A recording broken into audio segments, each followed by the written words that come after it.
Hey guys, I'm here to get into Umbrellas of Cherbourg, which came out in the year 1964, and it's one of my favorite films by Jacques Demy. One of my favorite directors of the 60s. He really was a prime.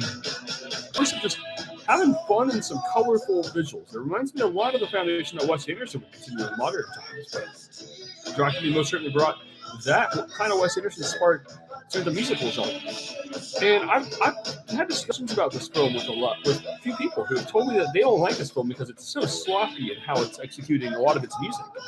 I can certainly understand that, but I understand that this is part of the French New Wave movement, and part of this is breaking the rules in a way that does enlighten me in a way because it kind of shows me how a lot of music can kind of break some kind of boundaries and be sloppy, first like a whimsical rebellion in this way.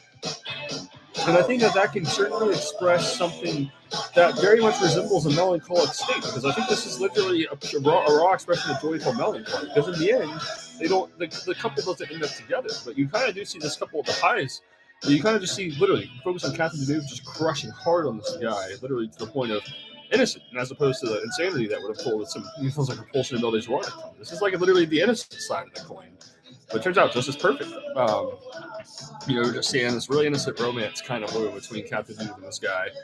And it just feels like it just increasingly kind of brews into the rest of the film, just being like, and all these gorgeous color schemes in the house will speak up to a lot of this also. But I just feel like I'm getting into the headspace of a complete dream woman. That's kind of what this film feels like. And it just kind of takes me through it in a way where I just kind of get lost into the colors. And it ends up being so much more than a typical, like, I guess if you say something out of a teen romance novel, you can certainly imagine a lot of stories could feel like a little corny and cheesy, but this manages to be just completely groundbreaking. And because it's just so colorful and vibrant, and again, the music is a little bit sloppy because it's almost the entire film is a musical in a way. But I love that, because it is kind of like an expression of very innocent, like it's like emotions that are meant to be innocent in the end, that can be over dramatized very easily by a lot, and myself included. So I think this film is a confession of just one of the best ever. It kind of just easing in on some of those particular moods.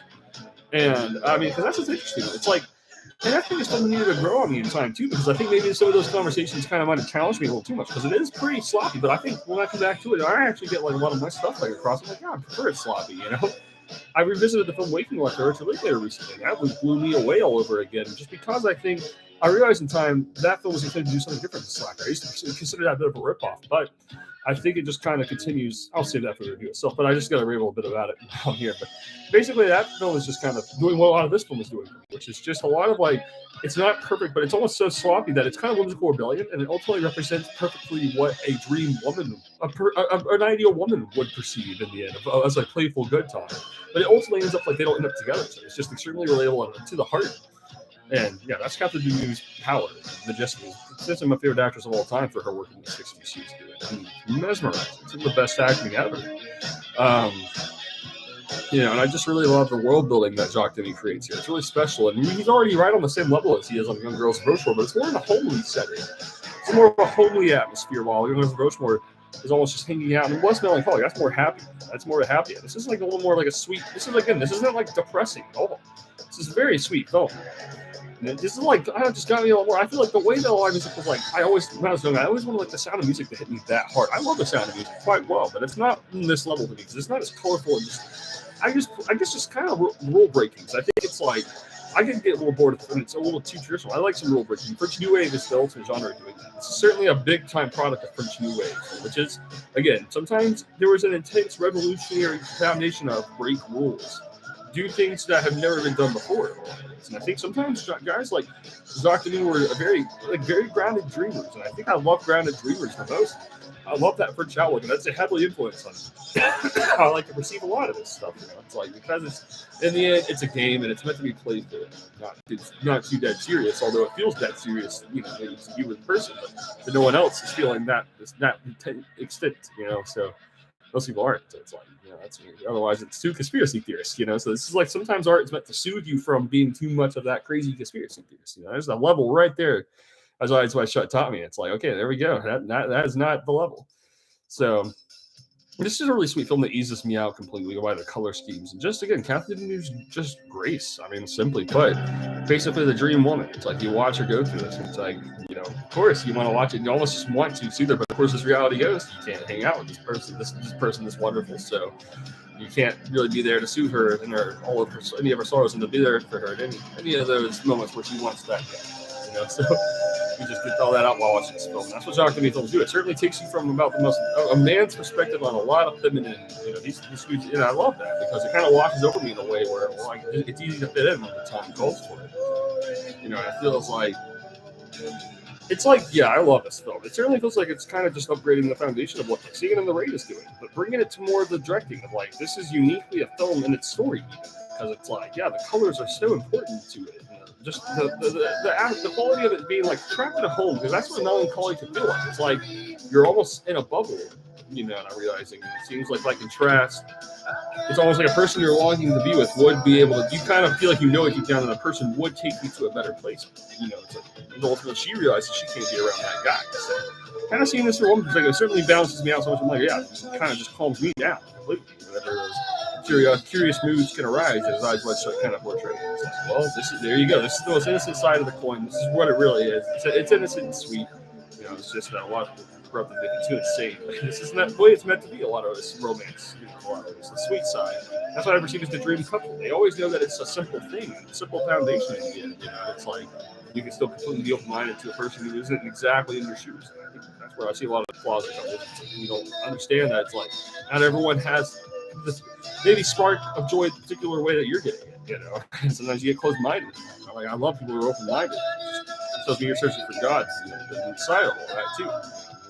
Relate on that. The melancholic tone here is amazing. They grew on me inside. I think I used to just almost see them as too sweet.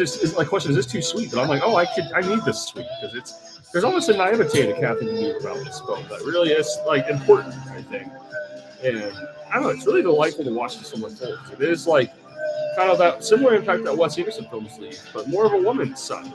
Certainly Wes Anderson's more of a man's perspective of the same thing. But, I think getting it from a woman's perspective was more what Jacques Demy was about. So that's kind of what was more coming out in the 60s in a lot of ways. I don't know. Literally watching this, it does feel like listening to like a lot of the Beatles on here. Like it does. It's like a similar kind of feeling it's taking me to here. Start to finish. It's melancholic, an innocent glimpse of melancholy. So it's joyful. There is some naivete about it, but I'm like, some of that naivete is good. I love seeing the directors in the 60s who were on that. A lot of French New Wave was onto that. There was a lot of that coming out. Some of that was good. It's like whimsical rebellion, and there's something about that is timeless. It's kind of just going against the grain completely, its own kind of way entirely. I mean, yeah, it's just a lovely walk on what it is for a woman to feel sadness, and you can kind of just understand what it feels like in a very playful way. It's not like a deep psychological study like Repulsion, Belle de Joie, like Dance from the Dark. This is more of like a playful time. Like Donkey Skin has this similar tone as well.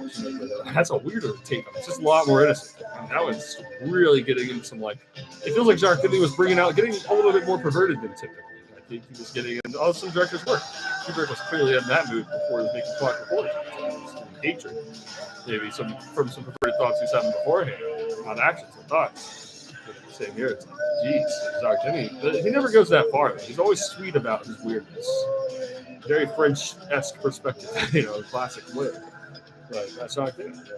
That's just the way this kind of film feels. It's just simple. It's the simplicity. It's not very long. It's quite a short film.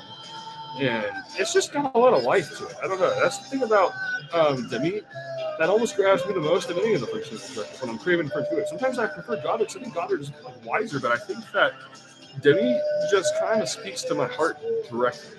It's like whenever I watch this stuff, that was kind of capturing me in a unique way. So is Truffaut. Truffaut's a little more at the heart. It's almost like a balance of that. I mean, he's had some of that Goddard as well. But,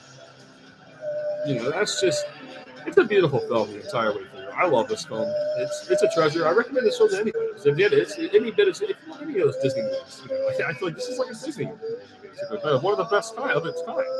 It's not technically, but it just feels like it to me, at least when I watch this. It feels like I'm at Disney World when I'm watching the Jacques Demy film. That's what's interesting. This is before Disney World came around, so I like to feel like a lot of art in the 60s was kind of foreshadowing a lot of what that Disney World Foundation is. I hear it everywhere in the 60s. It feels like Jacques Demy is one of the biggest ones. So.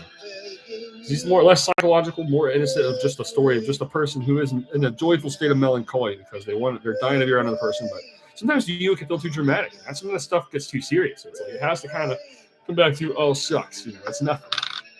That's what Umbrellas of Cherbourg kind of does to me. That's timeless. It kind of has that sloppiness to the soundtrack, but that is part of the rebellious side. But I think part of that is what sparks me. So I'm getting a woman's side of rebellion, and I'm okay. I'm looking for that in the other day, no matter what I say. And I get it out of my system through art, apparently, because Kate Bush kind of did happen to me. So, and then I think I found out an actress like Catherine Deneuve has a somewhat similar impact on me, where it's just like a dream woman is kind of here, where it's just you can kind of just see what it looks like. It's almost a subconscious curiosity, just like what does it look like to go through something like this? And this is like a sweet, innocent way of taking you through it. That's another film that completely grew on me in time. I used to hate Moonrise Kingdom because I was jealous I didn't get to experience that nice growing up, and now I love it because it takes me through it, and I think I'm worked enough to a way where it does it for me in a way. So I'm thankful Moonrise Kingdom exists. Extremely. Oh boy, I love Moonrise. I'm can't wait to rewatch that one soon. But that's funny how what a shift in perspective I had on that one. Anyways, I'm Rosa Cherbourg. I recommend this film to anybody. I mean, this is just a perfect feel-good melancholic film. That's what I could describe it. It's unique.